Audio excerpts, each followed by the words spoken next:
time. We'll now recognize the gentleman from Texas, Mr. Sessions, for 5 minutes. Mr. Chairman, thank you very much, and I appreciate the gentleman, my friend, Mr. Meeks, for his conversation with Chairman. Chairman, welcome once again to the committee.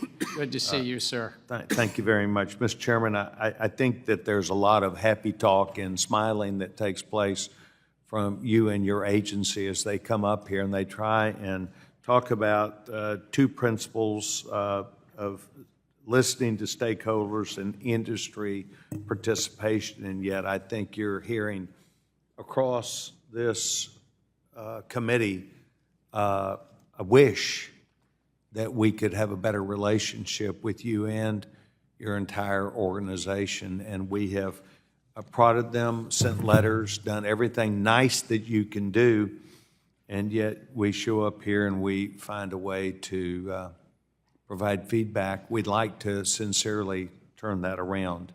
As you know, you and I spoke a couple of years ago about an issue that still is unresolved because the SEC would not even let this firm know what their problem was. And you told me it will take at least 214 days because that's how long it takes us before we're able to turn issues around when your Fort Worth office already knew the answer.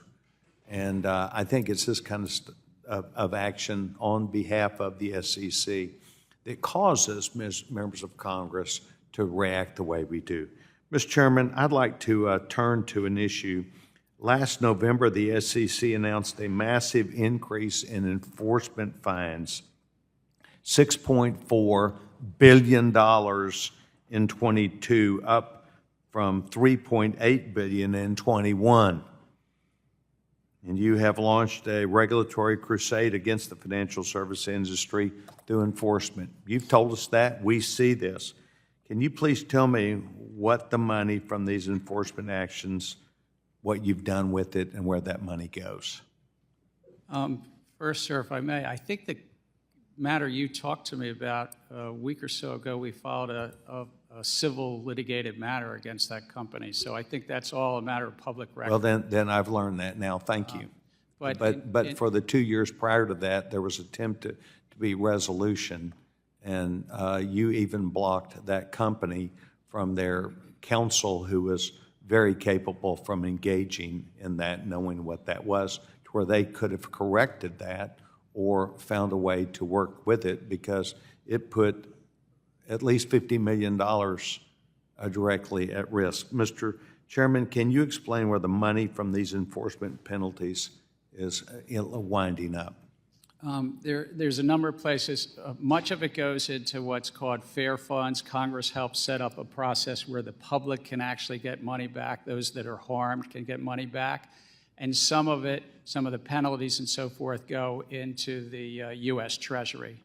So that some in fair funds and back to those that have been hurt, but some, of course, also into the U.S. Treasury. So the SEC takes the money in, follows the laws that have been established, and that is... Yeah, we're funded separately. We're appropriated, and then we're funded by fees that are fees on transactions in the... Yes, sir. I just wanted to make sure that it's as a result of what Congress has established with the fair funds about what they would do with that money. And your testimony today is that's what you've done with the $6.4 billion. Not all of it, sir. Well, then please tell me what we can add a comma and add the rest. No, we can follow up with the details because of that I am interested in following up the details, and I would ask that your staff accept, just like Congressman Lucas sends a staff and your staff knows, oh, we got a letter from Congressman Lucas, let's respond very quickly here. I'd like to send you a letter today asking for those details. Thank you. The actual breakdown is a matter of public record. We put it on in our financials each year. I just don't have it memorized. Well, that's fair. I would not either. Mr. Chairman, we really, I think, would like to, on a bipartisan basis up here, have better interaction with your organization and with you. And I think what you've heard today is another calling on a bipartisan basis for us to do that. We believe if we express our opinion, you should express yours back, not just delay that. I want to thank you for being here, sir, and I will engage you on this matter. Mr. Chairman, I yield back my. Gentleman's time